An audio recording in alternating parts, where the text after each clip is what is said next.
Presença. Bom dia a todos os nossos queridos ouvintes do Panorama 95.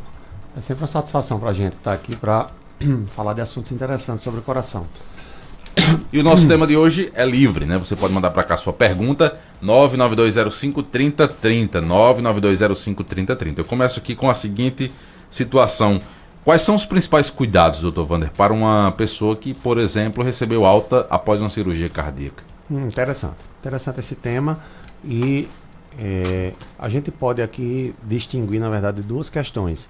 Os pacientes que recebem alta num pós-operatório de cirurgia cardíaca, entendendo a cirurgia cardíaca aqui como aquela cirurgia aberta, os dois principais grupos de cirurgias que estão envolvidos dentro dessa cirurgia que a gente chama de aberta são as cirurgias de troca de válvula e as cirurgias de revascularização coronariana, que é conhecida popularmente como pontes de safena e pontes de mamária. E tem um outro grupo à parte que são cirurgias menores, que a gente chama de cirurgias de implantes de dispositivos. Seriam o implante de marca-passo, o implante de um cardiodesfibrilador. Começando por essas que são cirurgias mais simples, o paciente que faz um implante de marca-passo, que faz um implante de um cardiodesfibrilador, primeiro ele tem um tempo de internação hospitalar muito mais curto. Então o paciente geralmente entra no hospital num dia e sai no dia seguinte. A cicatriz da cirurgia é uma cicatriz pequena, geralmente vai ter ali seus 5, 7 centímetros, não dá mais do que, contando aqui, 3, 4 dedos, né? E a cicatriz ela não fica no meio da região do tórax, do peito, ela fica aqui abaixo da clavícula. Ela costuma ter uma recuperação mais rápida do que a cirurgia cardíaca que a gente chama de cirurgia aberta, que é essa outra que a gente vai daqui a pouco falar também. Nessa cirurgia, se você faz a cirurgia para implantar um marca-passo, para implantar um cardiodesfibrilador, o principal cuidado, na verdade, é com a ferida operatória, né? A gente chama de ferida operatória, que é o local onde foi suturado, onde houve a sutura, onde está o curativo, para que não haja uma infecção pós-operatória. Esse é o principal cuidado que a gente tem, associado a um cuidado de não movimentar bruscamente o membro, no caso o braço, onde foi no local, do lado onde foi implantado. Então, se você implanta um marca-passo e a bateria do marca-passo ficou do lado esquerdo, ali no período inicial do pós-operatório, nos primeiros dias, nas primeiras semanas, é recomendado não fazer movimentos muito bruscos e nem pegar muito peso nesse local, até que o gerador ele se assente bem ali no local, o corpo gera uma certa fibrose e estabiliza aquele gerador para ele ficar ali fixo no local. E os fios, consequentemente, que vão até o coração também não se deslocarem. Esses são os cuidados mais básicos que tem para o paciente que faz essa cirurgia mais simples. Para quem faz uma cirurgia cardíaca aberta, aquela cirurgia de troca de válvula, a cirurgia de revascularização, que é a ponte de safena, aí os cuidados já são um pouco maiores, tá bom? Um dos principais seria o paciente manter uma terapia medicamentosa, especialmente antitrombótica, combatendo a formação de trombos, de coágulos. Por quê? No caso das válvulas, quando você troca a válvula por uma válvula externa, existe um risco que às vezes é momentâneo, se a válvula for biológica, às vezes é permanente, é por toda a vida, se a válvula for chamada de metálica ou mecânica. E esse paciente ele corre um risco de formação de coágulos dentro do coração. Esses coágulos podem sair de dentro do coração e provocar um acidente vascular cerebral, conhecido como AVC. Então, é importantíssimo que os pacientes no pós-operatório de uma cirurgia cardíaca de troca de válvula, eles façam essa terapia antitrombótica. Os que fazem a troca de válvula por uma válvula biológica, essa terapia ela é curta, dura 3 meses, 6 meses no máximo. Nos pacientes que trocam por uma válvula mecânica, essa terapia é por toda a vida. Para os pacientes que fizeram a cirurgia de revascularização, a cirurgia de ponte de safena, é recomendado também a terapia antitrombótica, e aí por uma outra razão, para evitar a formação de coágulos, não dentro do coração, mas dentro das artérias que alimentam o coração, que são as coronárias, que são aquelas que causam o infarto. Então é importante que o paciente faça o uso das medicações corretamente, não apenas essas, que são, a gente chama de terapia antitrombótica, assim como todas as outras medicações que habitualmente são prescritas na alta hospitalar. paciente muitas vezes sai com essa prescrição e com algumas outras medicações para dar suporte, para dar auxílio ao bom funcionamento do coração. Então é importante que o paciente faça e siga corretamente todas as medicações, para não ter que voltar para a sala de cirurgia. Algumas vezes o paciente não tem essa oportunidade, inclusive. Algumas cirurgias a gente só consegue fazer uma. Por quê? Né? Porque tecnicamente é difícil de se executar. Uma cirurgia de válvula, ela pode ser renovada, ser repetida, né? A gente pode aí ter casos, eu já acompanhei pacientes na época da residência médica que a gente tinha pacientes com 5 trocas de válvula, o que é uma exceção, é uma raridade acontecer, mas paciente com a 5ª troca valvar. Na revascularização, isso é possível, apesar de tecnicamente difícil, mas é possível. Já você refazer uma ponte de safena não é tecnicamente viável, porque as artérias são muito minúsculas. Pra você ter noção, a artéria que alimenta o coração, ela tem 2 milímetros de tamanho. 2 milímetros, o dedo da gente aqui tem 1 centímetro. Você pega o dedo, a largura do nosso dedo, divide em 5 pedaços. Ela é minúscula, a artéria que alimenta o nosso coração. Imagine você dar pontos, fazer uma sutura numa estrutura que tem 2 milímetros e depois você refazer. Tecnicamente não é viável. Até tem, eu acho que eu acompanhei um paciente, eu acho que fez uma cirurgia e depois refez, mas é extremamente raro que isso aconteça. Habitualmente o paciente que faz. Isso é uma regra geral e com raríssimas mesmo exceções, que é uma regra geral que a gente diz para os pacientes. Fez a cirurgia de revascularização, ela precisa ser para a vida toda, porque o paciente não a refaz. Se o paciente precisar desobstruir novamente uma artéria que voltou a entupir, a gente tenta fazer isso via cateterismo, fazer angioplastia, mas não refazendo a cirurgia. Então, é preciso que tenha esses cuidados da terapia medicamentosa para o paciente não voltar a ter a mesma doença que teve antes, tá certo? Além disso, tem a redução de fatores de risco cardiovascular, que podem piorar todas as doenças que levam ao paciente a uma sala de cirurgia. Então é aquela coisa que a gente já sabe, mas que é importante. Controlar bem os fatores de risco, controlar a pressão, controlar diabetes, controlar colesterol, controlar triglicérides, não fumar, não beber, entendeu? Fazer exercícios, lógico, não no pós-operatório, né? Aí entra o que a gente chama de reabilitação cardíaca, que é um outro tema importante. Então o paciente após uma cirurgia cardíaca, ele não vai poder chegar em casa da cirurgia cardíaca, recebeu alta com 1 semana. Habitualmente o paciente passa 1 semana em ambiente hospitalar, depois, se tudo estiver ok, ele é liberado para casa. O paciente não vai chegar em casa, no dia seguinte vai para a academia, isso não pode. Mas aí eu fiquei curioso, essa nova vida desse paciente, ele vai conseguir ir para uma academia, por exemplo? Ele vai conseguir pegar peso? Não no pós, mas depois. Sim. Então, tudo depende de como será a evolução desse paciente. Se o paciente teve uma evolução boa desde o início, o paciente fez uma cirurgia que não teve complicações, foi tudo bonitinho, saiu dentro do prazo correto do hospital, dentro do prazo esperado, não vou dizer correto, né? Dentro do prazo esperado, que é de 5, 7 dias do hospital, foi liberado rápido, está se recuperando bem.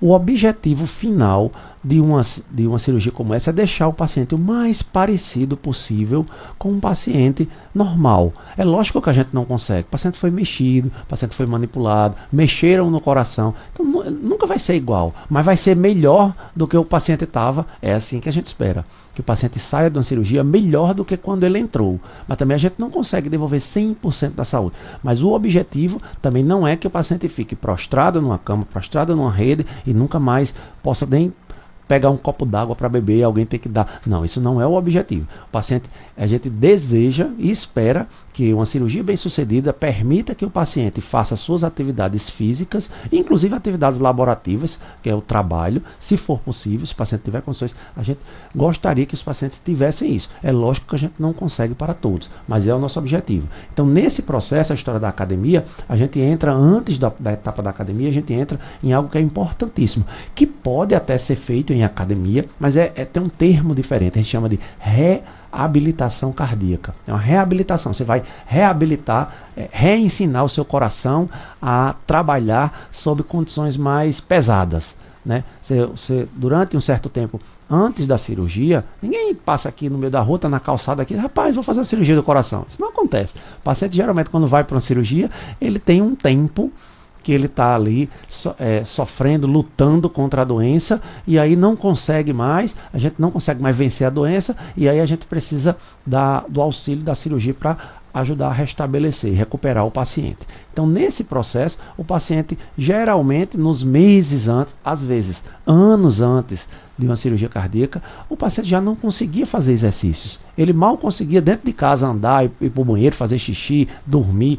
Tem certas coisas que são difíceis para um paciente no pré, antes de operar. Então, no pós, ele não está acostumado ainda. Então, a gente entra nesse processo que é importantíssimo de reabilitação cardíaca, que seria você fazer exercícios acompanhados com um profissional especialista nisso, geralmente é fisioterapeuta ou educador físico, que tenha um know-how, que a gente chama, uma experiência em acompanhar pacientes no pós-operatório de cirurgia cardíaca, para que ele vá acostumando, né, o corpo, na verdade, principalmente o coração, a trabalhar em situações em que o corpo está fazendo mais esforço.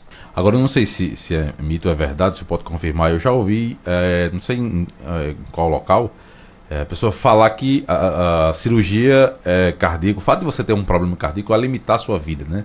Ah, você vai viver menos.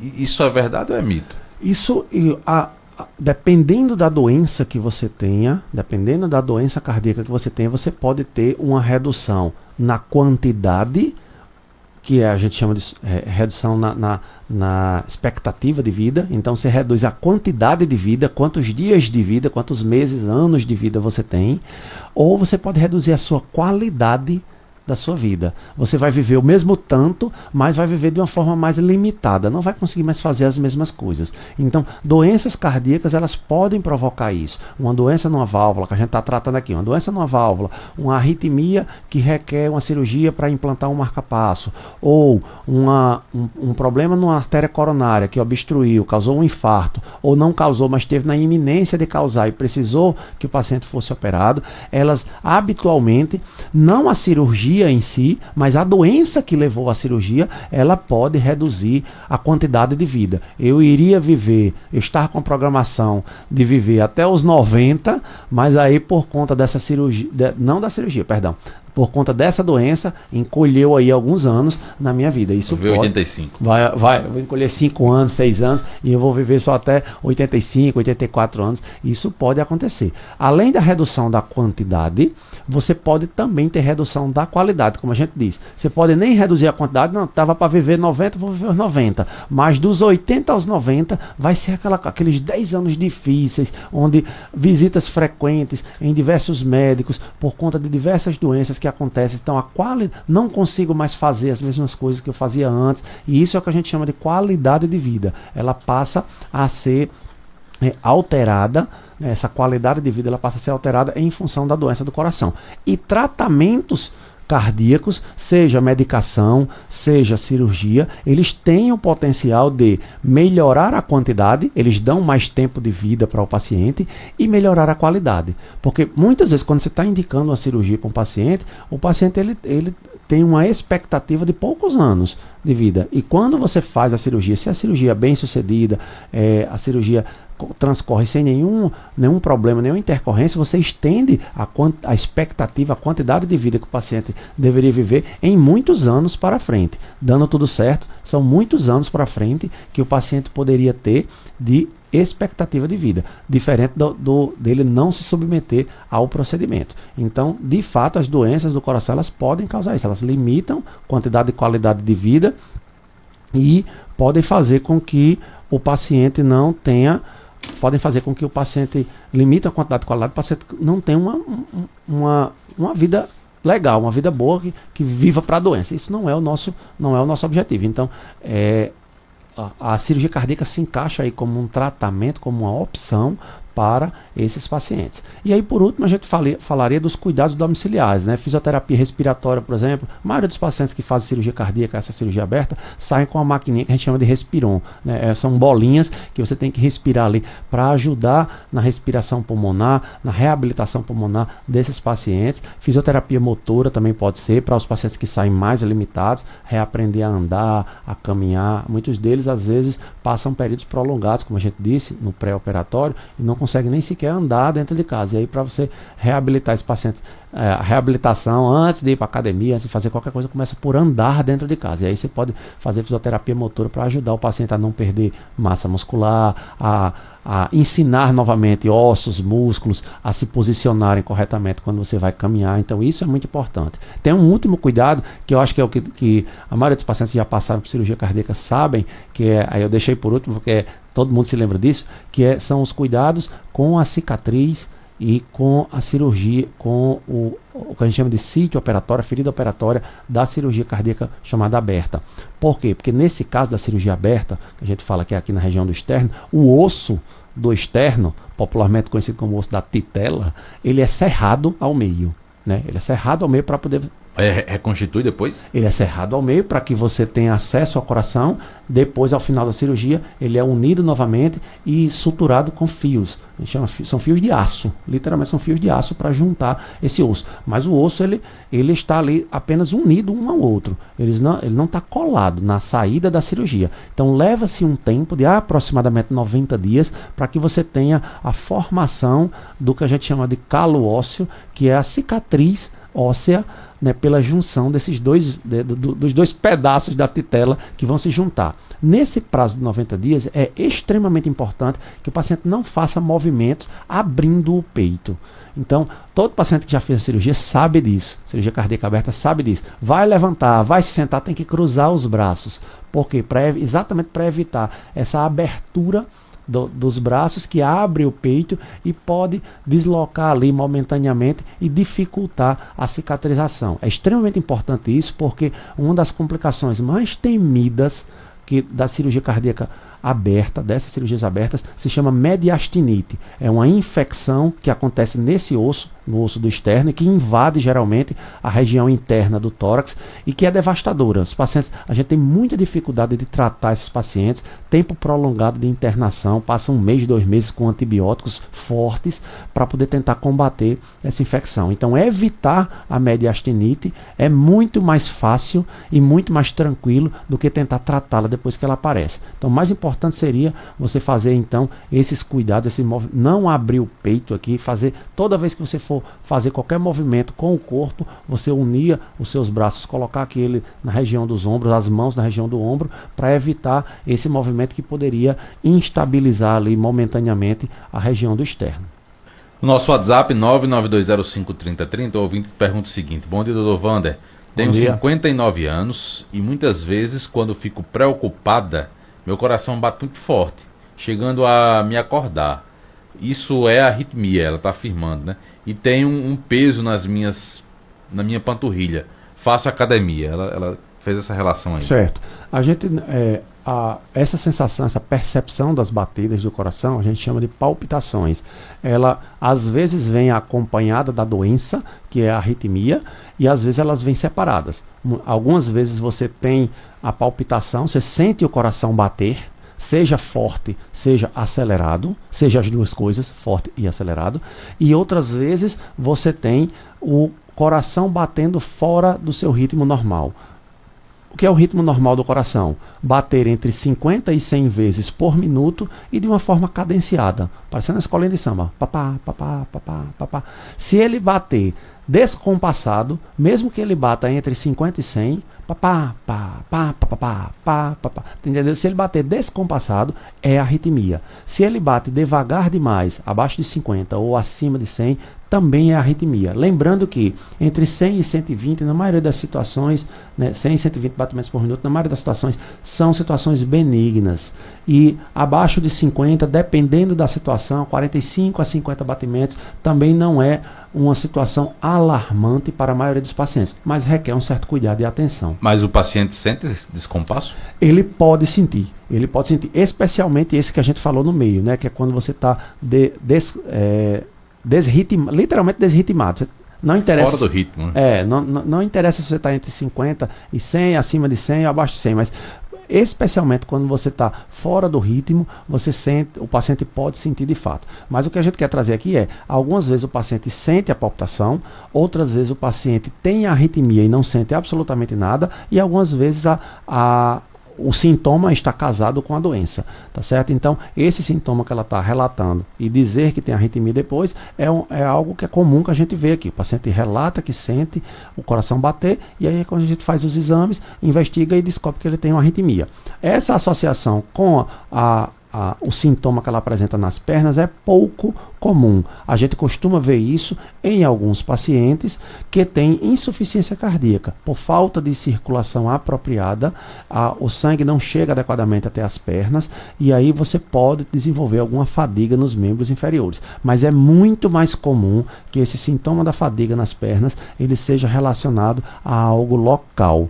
Então, é muito mais provável que se trate de um problema de circulação local. Então, são varizes nas pernas ou, às vezes, obstrução nas artérias das pernas, que é o que geralmente é avaliado e acompanhado com o cirurgião vascular e angiologista. Aqui no nosso WhatsApp tem mais perguntas, vamos ouvir. Bom dia, é Maria José. Eu queria saber uma dor que eu sinto, assim, descendo do ombro para chegar no peito. Sabe aquela dor que incomoda muito, muito mesmo? Você sabe dizer o que é? Ela mandou a foto aqui também, Geraldinho nos mostrou. Pela localização, parece ser no lado do ombro direito, descendo para o tórax do lado direito. Se foi isso mesmo, se não foi uma selfie que está invertida aí, se foi uma foto mesmo do ombro direito para o peito direito, é menos provável que se trate de uma dor de origem cardíaca. Eu sugeriria começar investigando alguma doença no próprio ombro. Existem doenças no ombro, como bursites, tendinites, capsulites, que são inflamações nas estruturas que formam o ombro, que podem causar essas dores e algumas vezes essas dores elas irradiam de fato para a região do tórax, porque o ombro ele é formado por ossos, mas também por músculos que vão até o local que se inserem ali nesses ossos e cartilagem, uma bolsa que a gente chama de bursa, ali no local que amortece, e tendões. Então você pode sentir essa dor irradiada por conta desses tendões que vão repassar, entre aspas, essa dor para a musculatura que está chegando até ali. Então é possível que se trate disso. Ela fala em lado esquerdo. Tudo bem, então deve ter sido uma selfie, né? Apareceu, a foto apareceu. Em sendo a dor do lado esquerdo, o que tem que se observar é se a dor começa obrigatoriamente na região do ombro e desce, se ela for sempre assim, a gente manteria essa mesma sugestão de começar investigando pelo ombro. Se a dor não começa sempre no ombro, se ela algumas vezes começa no peito e se irradia para o ombro, aí seria o caso de começar uma investigação também na parte cardiológica, porque pode se tratar de uma doença cardíaca. Mas se a dor começa no ombro e desce para o peito, eu sugeriria investigar inicialmente a parte ortopédica mesmo, com essas inflamações que a gente mencionou no ombro. E o ouvinte pergunta ao Dr. Wander quais os sintomas de coração crescido. O coração crescido, popularmente a gente chama coração crescido, é a insuficiência cardíaca. A insuficiência cardíaca, algumas vezes ela aparece sem sintomas. O paciente pode ter insuficiência cardíaca e não sentir absolutamente nada. Eu tenho, por exemplo, relato de paciente que acompanho já há alguns anos, que tem insuficiência cardíaca, tem o coração crescido e ela faz academia pesada, né? E toda vez me impressiona quando ela volta para o consultório, que eu pergunto a ela, não sente nada? Não sinto nada. Eu falo, ótimo, graças a Deus. Mas os pacientes podem sentir, os pacientes com o coração crescido, com insuficiência cardíaca, eles podem sentir um conjunto clássico de sintomas. Esse conjunto clássico de sintomas é cansaço, na verdade não é um cansaço físico, é um cansaço respiratório. Então o paciente cansa, geralmente esse cansaço ele piora ao fazer esforços. Então o paciente faz está em repouso, ele não sente cansaço, mas ele começa a fazer uma caminhada, depois de um quarteirão ele cansa, subiu uma ladeira ele cansa, andou um pouquinho perto de casa, vai ao supermercado e vai trazer 2 sacolinhas de volta, ele cansa. Então esse cansaço, quando você faz esforços, ele é um dos principais sintomas que alertam para a possibilidade de insuficiência cardíaca, o popular coração crescido. O segundo sintoma seria edema, que é o inchaço nos membros inferiores. Então inchaço que geralmente começa lá dos pés ou do tornozelos e vai subindo em direção às pernas, algumas vezes atinge coxa e até mesmo a barriga. E um terceiro sintoma que não é não é específico do coração crescido, ele pode acontecer com diversas outras doenças, mas ele está aqui relatado também porque acontece com alguma frequência nos pacientes com insuficiência cardíaca, que é a fadiga, né, ao fazer exercícios. Então você vai tentar fazer um exercício, aí fica cansado, fica fadigado, que é diferente daquele cansaço respiratório que a gente falou no começo, né? Então tem uma fadiga, intolerância ao exercício, eu não consigo tolerar fazer qualquer coisa porque eu já me canso. Esse sintoma, vale alertar, ele se confunde muito com outro que é muito mais benigno, que é benigno entre aspas, né? Mas é benigno, que é o descondicionamento físico. O paciente está destreinado, não está fazendo exercício, é sedentário há muito tempo, aí tenta subir 2 lances de escada, aí cansa, fica fadigado, a panturrilha dói, as pernas dói, fica meio morto, né? Isso pode ser um sintoma de insuficiência cardíaca, como a gente está mencionando aqui, mas em outras situações é até mais comum que isso seja causado mais por descondicionamento físico. Só para alertar que não é porque a pessoa está sentindo isso que necessariamente tem.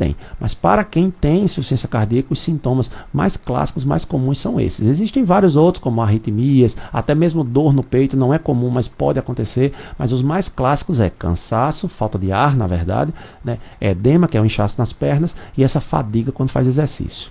Muito bem, Dr. Wander é médico cardiologista, atendendo no Instituto Ameno, no mesmo prédio da Clínica São José, que fica na Rua Terezinha Leite, 1883, bairro Peneda, em Caicó. Telefone para contato é o 994 22 31 38. 994 22 31 38. Dr. Wander, obrigado e até a próxima. Eu que agradeço. Muito bem, são